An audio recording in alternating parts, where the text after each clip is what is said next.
I still remember the day that Jedi Fallen Order released. I got it on PlayStation 4 back in 2019. It came out in 15th of November, and it was a good time because I booked the day off of work because I'm that much of a nerd, and I just remember playing it, waking up, playing it, and having a great time, and I had a fantastic time through the game then. It had a few frame issues, especially on the planet of Bogano, which is the first planet you really get to run around in. That was all the only issue I had with the game, if I'm honest. Playing it more recently on Steam and on the Steam Deck, when EA's in-game app doesn't spaz out on me. More recently, it's the first time I've played through the game for a very long time, for a few years actually, and I was very impressed again at how good Jedi Fallen Order is. It's a really, really good Star Wars game. Not only is Cal Kestis a brilliant protagonist, and you got BD-1, which is an awesome, cute little robot that follows him around, or droid. I don't know if saying robot with the Star Wars universe is blasphemy or not, but I'll say droid. You got the third sister as well, which has motivation, and there's bits behind it. The crew you have for the Mantis, for the ship, it's all, everything works really well. There's loads to collect and find and see. Obviously the stormtroopers look great graphically. When you get to Kashyyyk and you get to drive the AT-AT as well, that's a really fun gaming segment, and it's a shame that it doesn't get to repeat. It's like a one-off thing, which is a shame, but still pretty cool. The lightsaber battles with the bosses also are really cool. The fact you get to go to Dathomir as well is really awesome, as well as Dathomir is a really cool area, and of course is where Darth Maul and his race, the Zabraka, are from, which is pretty nifty. I have always been a Star Wars fan. A few years ago, Disney kind of put a shotgun to the head of my Star Wars fandom and tried to kill it dead with The Last Jedi, which I do not like, and then Rise of Skywalker, which is how that made it to screens is beyond me.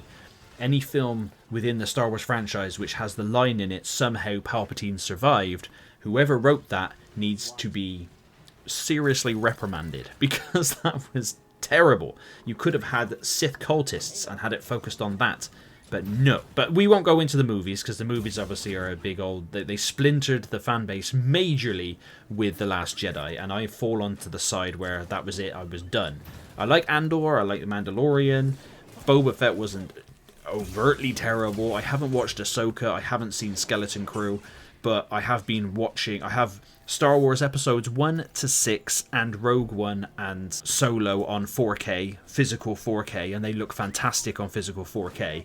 And I've been watching them through. I like Solo, I think it's a really cool film, but I love Rogue One. I think Rogue One is the best film Disney has done with the Star Wars license. And of course, I grew up with the prequel trilogy and the original trilogy, so I like them both. Even though the original trilogy, yes, is still the best. However, back off of that little tangent.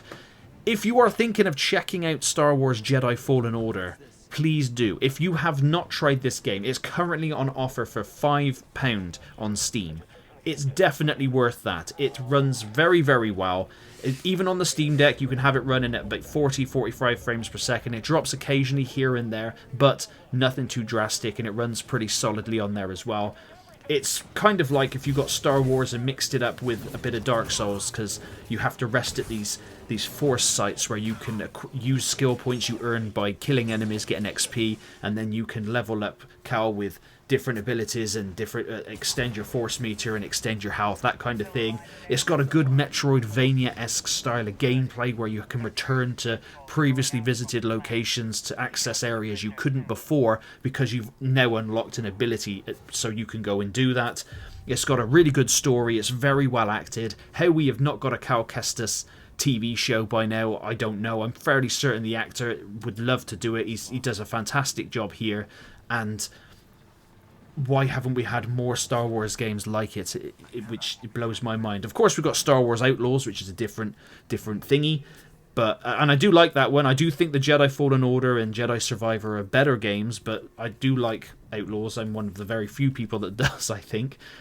But here with Jedi Fallen Order, especially going back to the beginning of Cal's story, it's really, really good, and I'm having a very good time, and that's what gaming's all about, and that is something I have missed personally with gaming. At the minute, I'm just kind of playing a hodgepodge of random-ass different games, spinning loads of plates, as it were, and I'm kind of just waiting, really, for Monster Hunter to come out, but I've been having a great time playing through Jedi Fallen Order again. Please let me know down below how you feel about the Star Wars license. Have you played this game? I'm fairly certain you have if you're a Star Wars fan, But if you have not, please do. It goes on offer all the time, and it's a really, really good game. And I won't spoil it story-wise, just in case you haven't played it, but at the end of the game, there is an awesome scene and segments that you take part in, and it gives chills to those who are fans of Star Wars. But please let me know what you think down below, and as always, thank you very much for watching.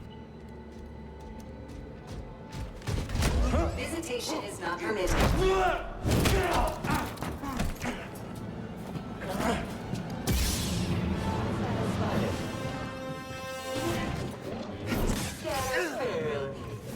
I need help.